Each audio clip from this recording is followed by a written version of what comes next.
Shero well from what we've told you about it. I'm preaching now at, I want to say, Colorado and Jackson Street for 24 years.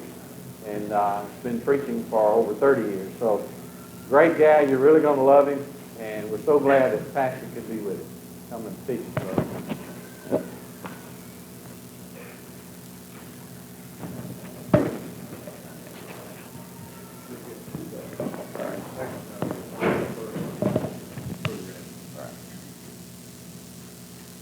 I am thrilled to be here. I'll tell you, you might not know it, but some of the greatest moments of my life have been spent with Don DeLuca. That lets you know what a pretty miserable life I've had, doesn't it?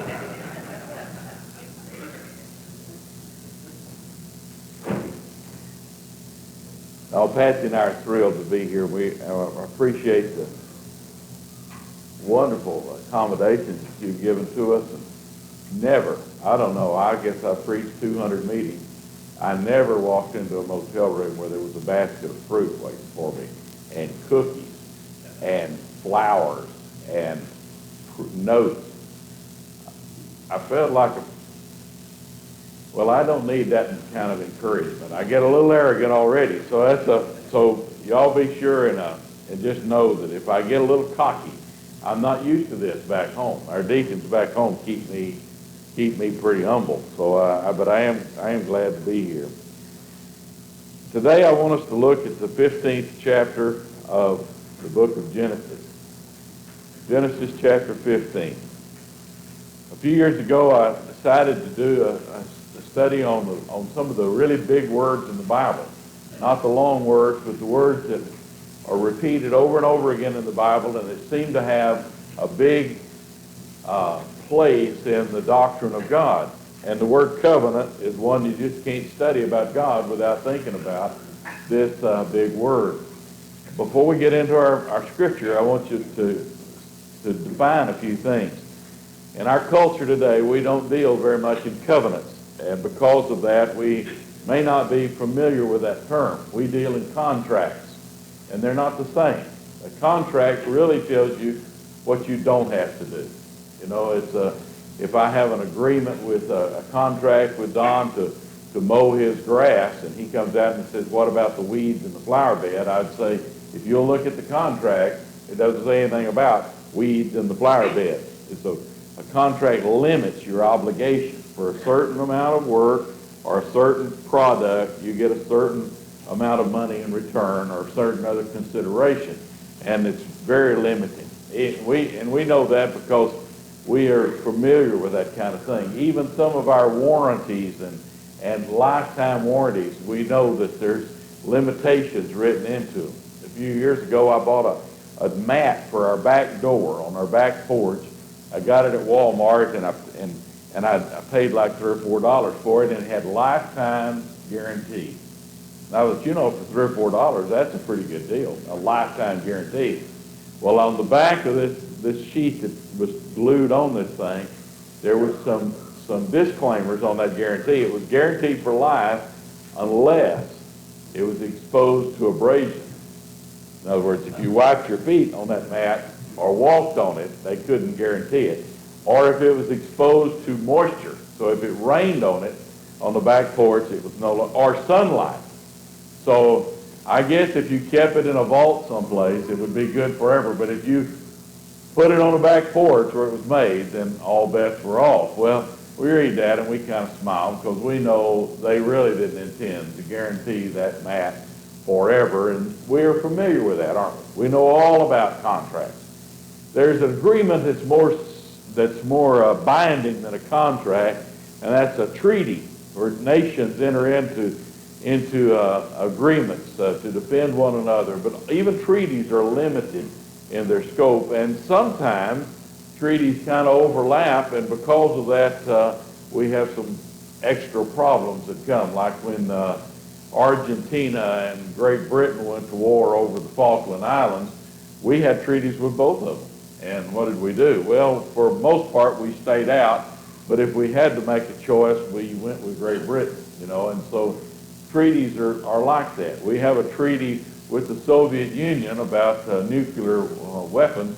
And now we're trying to figure out what do we do with that. Since the Soviet Union doesn't exist anymore, or are we still in this treaty or not? Or are we in it and they're not, and we have all of that kind of thing. You know about treaties. But a covenant is just, it is limitless. The whole nature of a covenant says that if you need it and I've got it, it's yours. If you need money and I've got money, it's your money. If you need, what did I do? I did it. Deafened myself, didn't I? Let's try it again. You can tell I'm a real sophisticated guy. The other thing about a covenant is that if you have a friend, he's my friend. If you have an enemy, he's now my enemy. Covenants are completely open in their application. I would say that the closest thing we have to a covenant, or really the only covenant that we still operate under in our culture today, is marriage. And that's where two people stand before God and they say, better or worse, sickness or health, rich or poor, we're in this forever. And you know what our culture is trying to do to that covenant. So this is the nature of covenants. In ancient times, a blood covenant was the most sacred ceremony you could have. You didn't enter into it lightly. And maybe we might have a little experience with it in the old cowboy movies when the Indian and the cowboy cut themselves and put their hands together. And you knew when they did that, sometime later there was going to be a war in that movie. And they were going to have to take care of one another because they had this blood oath that they made. Well, that's what we're going to see happening here in chapter 15. After these things, the word of the Lord came to Abram in a vision. Fear not, Abram. I am your shield. Your reward shall be very great. But Abram said, O Lord God, what wilt thou give me?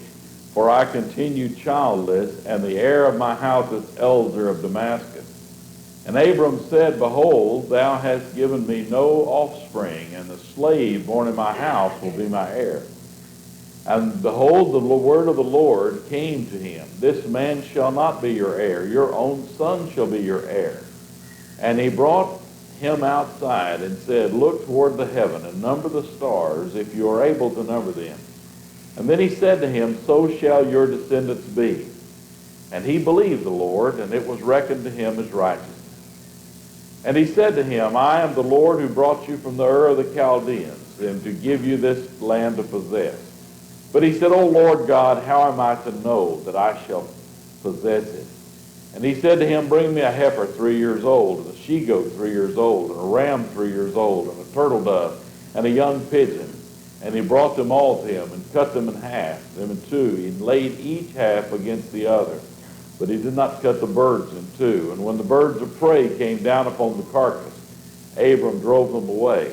And as the sun was going down, a deep sleep fell on Abram, and lo, a dread of great darkness fell upon him. And the Lord said to Abram, Know of a surety that your descendants will be sojourners in this land that is not theirs, and will be slaves there, and will be oppressed for 400 years.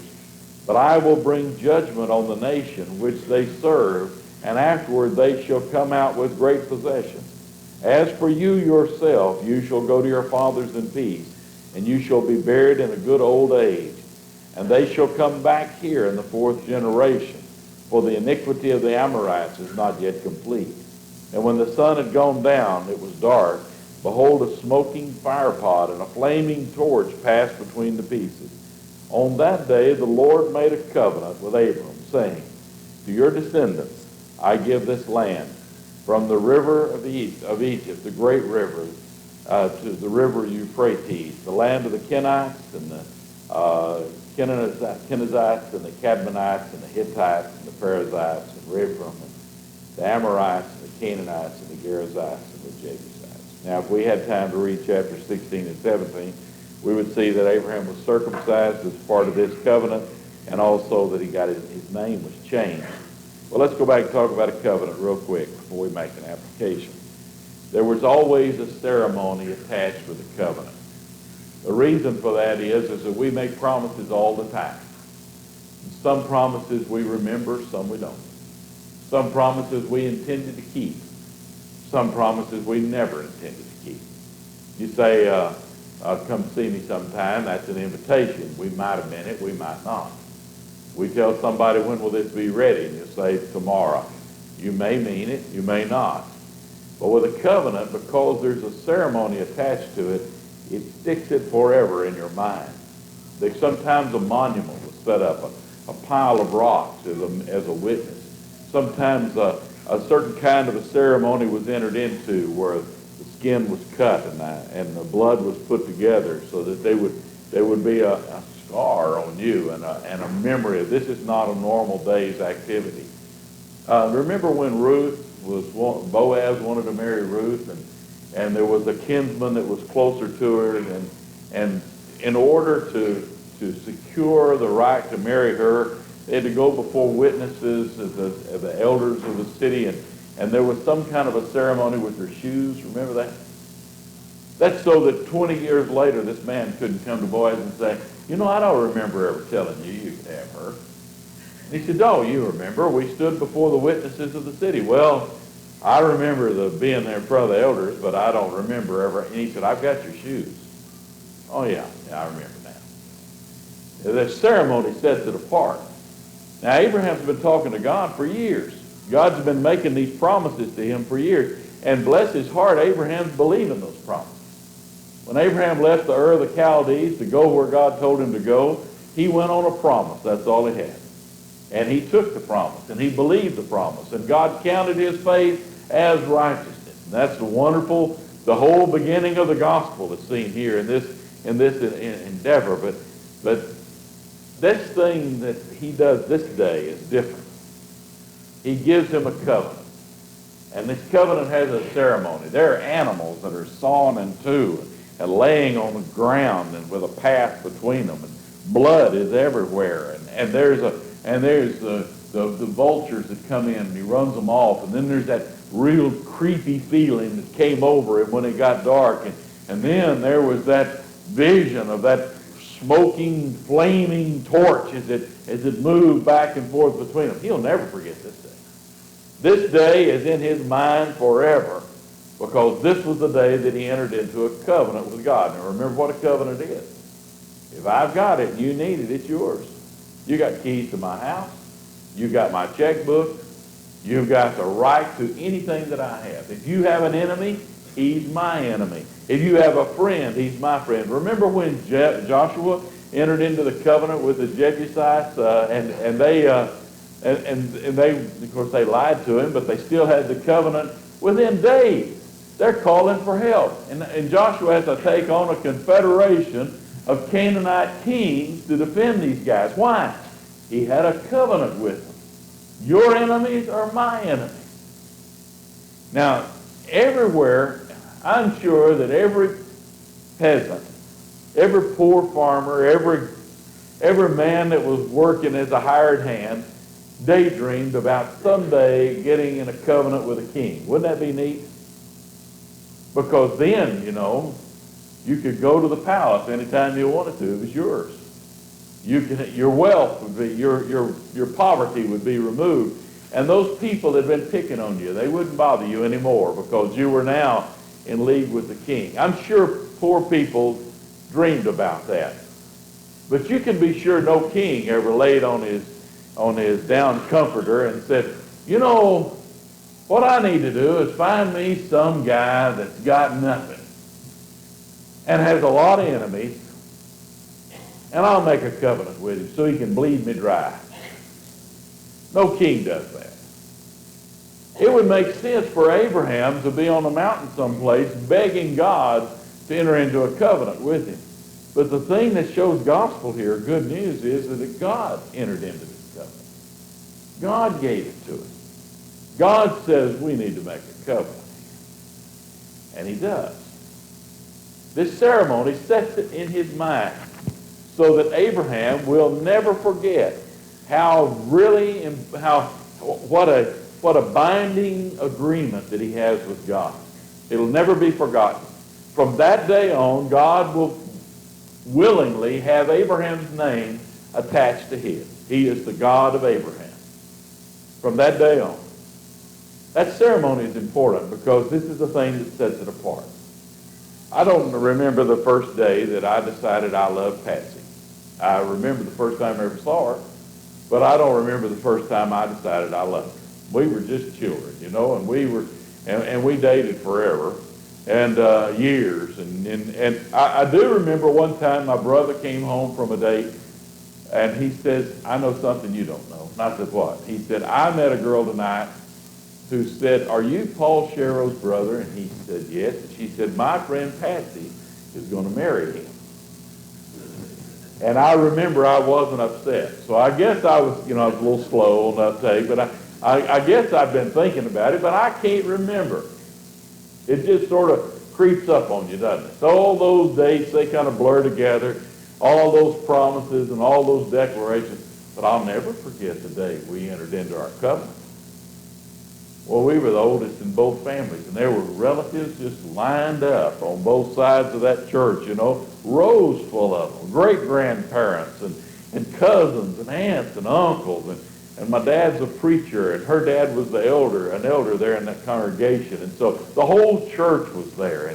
And I remember worrying beforehand, just before we walked out, thinking, I'm not old enough to be doing this. What in the world have I got myself into here, And I remember we had lots of things happen. Her veil caught on fire. We dropped the ring on the floor. It was on a day you'll never forget. It's set apart from all other days.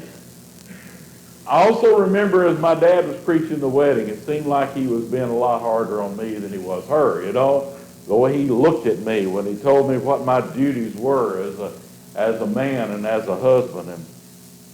And I'll never forget when she started telling me that she'd live with me for the rest of her life and love me and obey me, thinking how this is maybe the smartest thing you ever did.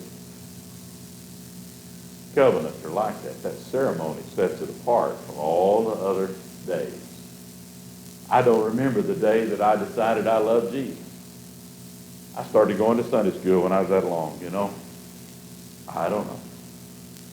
When I was about 3 years old or 4 years old, I guess it was 4, a Sunday school teacher sent me a card that I still got that I was sick. And she said, hurry up and get well and come back to Bible school so you can learn to be a gospel preacher. I don't know when I decided that I wanted to be a preacher and that I loved Jesus and I wanted to be a Christian. But I'll never forget that night, 1958, the fourth night of a gospel meeting. Every night I'd move down a little closer to the front. Every night I'd go through that terrible battle between heaven and hell, knowing that I was lost if I didn't, but I might die if I did, I'll never forget breaking loose finally and me and the Lord winning that battle and going down to the front and telling all those people that I believed that Jesus was the Son of God. I will never forget what happened in that baptistry and the feeling I had when I came out of that water. And all of those people that were waiting for me when I came out. All of those old men and old women that were kissing me and hugging me. And some of them wishing me a happy birthday. You see, that was the day that Jesus and I entered into this covenant. It sets apart from all others. It's always in my mind. And whenever I'm in a hard time, I can remember I've been born again. My sins have been washed away in the blood of Jesus. I belong to him. No matter what else is going on, I go back to that point. Abraham could too. Well, what is a covenant? Everything I have belongs to you. Everything you have belongs to me. Now, this ceremony was a little different than the average one. The average ceremony, you cut yourselves and you join hands, but how does God bleed? And so these animals are killed ceremonially for God, and Abraham is circumcised and he bleeds, and we see them as they enter into this covenant. And the Bible is filled, and history is filled with the examples of how significant covenants are. I'll tell you one more story. When Stanley was exploring Africa, remember him, the guy went looking for Livingstone, well, he became a great explorer on his own. And one time he was having a lot of trouble with with the area tribesman stealing from him. And his interpreter told him, you need to enter into a covenant with this chief. They called them kings, but this native chief, you need to enter into a covenant with him. And so they go through the ceremony. And in that ceremony, they put gunpowder in the wound afterwards so that it would always, there'd be a black mark so that you would know that you could remember. And they exchanged tokens like we do in weddings. You know, we exchange rings. Well, they exchanged tokens. And the king had been watching Stanley, and Stanley had this goat that he took with him, and it was one of the few luxuries that he had was milk, you know, and so the king took his goat. That's what I'll take. And the king gave him a stick he was leaning on, his staff. And Stanley wrote in his journals that he'd really made a bad trade. He traded a good goat for a stick. But he started carrying that stick. Well, what he didn't know until later was that this stick was recognizable. And everywhere he went, people that he didn't even know would see him, and they would see that staff. And this king that he had made agreement with was a powerful king. And they all knew that this man is in covenant with that king. And no one stole from him anymore in that whole region of Africa. And they all volunteered their boats, and they all volunteered their help, and they all helped him, and he was safe when he went through that part. All because what? Because he was any tougher than he was? No. But because what is a covenant? If I've got it and you need it, it's yours. So protection was there. What has Abraham got now? Well, God has already told him, fear not, Abram, I'm your shield. Your reward shall be very great. Abraham could lay down in a tent every night and be the safest man on the planet because God was walking the sentry line for him. His nephew over in a walled city was not as safe as Abraham was in a tent. Why? Because he was God's man. We see this over and over. One time, a confederation of kings put their armies together and went down and took Lot and the rest of the hostages from Sodom and carried them off. And Abraham and his shepherds and herdsmen load up and go and attack them and whip them and bring everybody back. How could he do that? Because God was with him. God, what if you got it and I need it, it's yours. So Abraham has all of the power of God. All of the might of the universe belongs to him because he's in a covenant with God. What else does God have? Well, of course, God owns everything. So Abraham becomes very rich. What else does God have? Well, God knows everything. So what does God tell him? He said, Abraham, I'm going to let you in on some things. And he tells him down here in verse 15 and 16, he tells him, he says, you're going to live a long time and you're going to die well. You're going to have a full life and an easy death. Now, wouldn't that be nice to know? It'd be nice. Who could know that but God? What God's doing, he's letting him in. He's giving him what he has. He says, and I'm going to tell you about your kids. They're going to do fine. They're going to own all this country that you're walking around on. They're going to go to Egypt. It's going to be a while, 400 years, but don't worry about it. When they come out of there, they're going to be a great nation. No one, who could count on millions of people? And they're going to occupy this land. And he tells him all about it. Who but God would know that? He opens up the storeroom of the future and he says, just look in here. I'm going to show you what's going to happen. And then he even shows him more. Look at the confidence he has. He even tells him why I'm waiting all this time. He says here in verse 16, for the sins of the Amorites is not yet complete. Abraham, I'm going to let you in on the way I'm doing this. You see these people that are burning their babies in sacrifice? You see these people that are bowing down to rocks? You see these people with bones stuck through their noses and tattoos all over their faces? You see these people that are acting in such an ungodly way and doing these nasty things? I'm going to give them 400 years to repent. Yeah, they're not going to. But it's not going to be my fault that they're lost. I'm going to give them all the time that you could imagine. What do we learn? What does Abraham learn here about God? He learns not only is God all-powerful and knows everything, but God is so patient and so merciful and so kind, even with people who are dancing around a fire with horns on their hats. Even when people are doing awful things and killing their babies and leaving their old people to die from exposure, even those kind of people, God says, I'm going to give them every break that can be. Well, Abraham must have thought this was his best day. What a wonderful day to be in a covenant with God. What a wonderful day. He must have felt like the guy that found the treasure in the field, don't you imagine? He must have been like the guy that found the pearl of great price. When they went and sold everything they had, and people said, you're selling your wagon? Oh yeah, you just don't know. But you were always partial to that wagon. Well, you just don't know what a smart thing this is. What a great opportunity. What a wonderful thing to be in a covenant with God. Because the covenant says, if I've got it and you need it, everything I have belongs to you. You have deed to it. What has Abraham got? Well, he's got a bunch of cattle. He's got a bunch of camels and some donkeys and sheep and goats. And what has God got? Everything. Abraham just can't believe it. And it's that way for a long time as he enjoys this wonderful privilege of being in a covenant with God.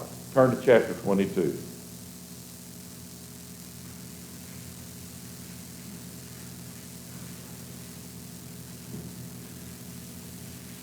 After these things, God tested Abraham, had said to him, Abraham, and he said, here am I.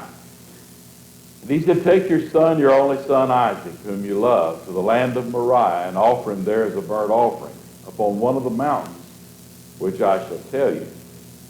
So Abraham rose early in the morning, saddled his ass, and took 2 of his young men with him, and his son Isaac. And he cut the wood for the burnt offering, and arose and went to the place of which God had told him. And on the 3rd day, Abraham lifted his eyes and saw the place afar off. Then Abraham said to the young man, stay here with the ass, and I and the lad will go yonder and worship and come again to you.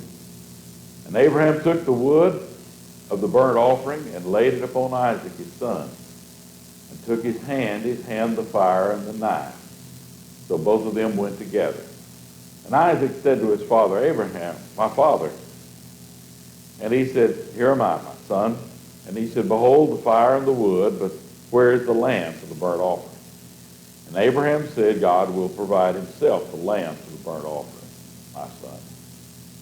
So they both went up there, both of them together. And they came to the place which God had told them. And Abraham built an altar there, and he laid the wood in order, and bound Isaac his son, and laid him on the altar of the wood. And then Abraham put forth his hand, and took the knife to slay his son. But the angel of the Lord called to him from heaven, said, Abraham, Abraham. And he said, here am I. And he said, do not lay your hand on the lad, or do anything to him. For now I know that you fear God, seeing that you have not withheld your son, your only son, from me. You know this story.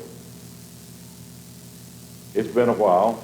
Abraham has enjoyed the blessings of being in a covenant with God. Everything God has belongs to me. Everything I have belongs to God. One day God said to him, I'll take the boy. I'm going to tell you, I don't know how Abraham did what he did. No wonder he marches at the lead of every parade of people who are called faithful. I don't know how he did it. I can't begin to understand that. I know he did, but you know, he never read the 14th chapter of John. He never heard the Sermon on the Mount. He'd never read the 8th chapter of Romans. He'd never even heard the 23rd Psalm. No one had ever been raised from the dead before. But he did it.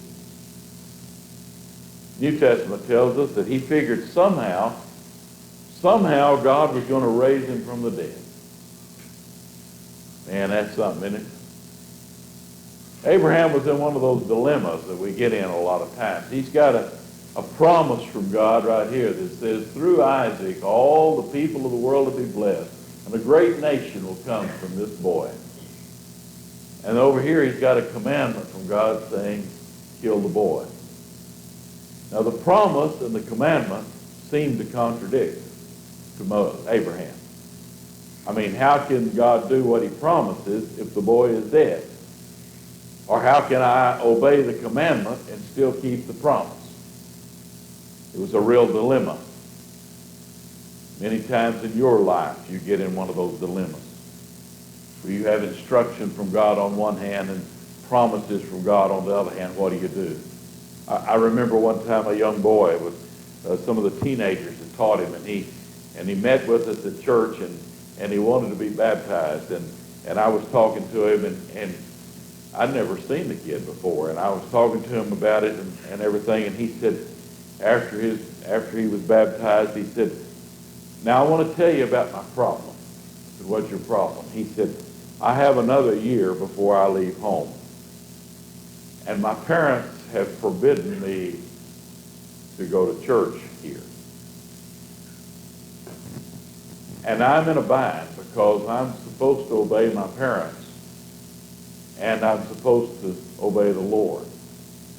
They told me I could come on Sunday night and go to the youth activities, and what I want you to do, preacher, is I want you to pray for me that I can honor my mother and father and not lose my relationship with God." That sounded a lot better than defy your parents and leave home and all that, didn't it? You know, I mean, here was a young man who's in the place of Abraham. He's got promises and commandments that seem to contradict. Well, what did Abraham do? He believed the promise, and he obeyed the commandment, and he let God figure out how to make it fit. I don't know how he did it. You know, this is the first time the word love is used in the Bible, and you know why. I mean, this is his little boy. You know why. He's an old man. Something about old men and their kids, you know. I mean, I tell you, we got some grandkids that I just can't, sometimes I just get the itching so bad to see them, we just have to load up and go, you know. There's just something about it, isn't it?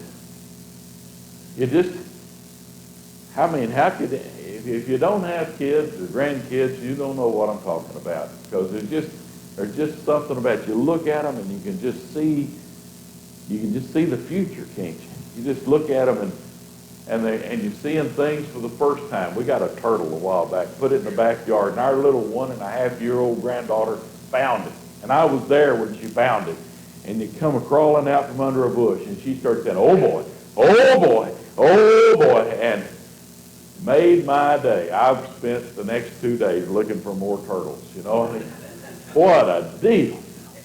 Now, here's this boy that when Abraham thinks about him, he laughs. He laughs. This is my happy boy. This is the one who brought joy to me.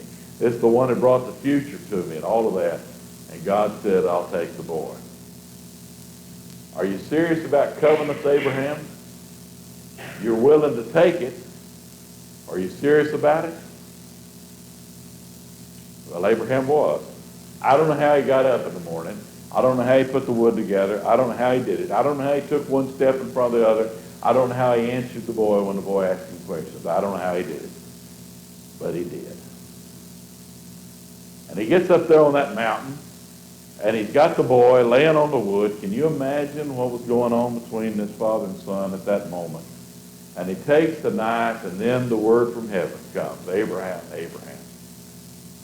Oh, yes, Lord. What? Don't kill the boy.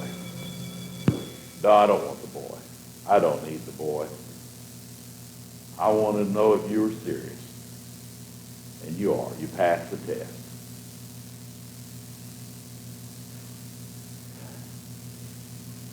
A few centuries later, and on a mountain not very far from this one,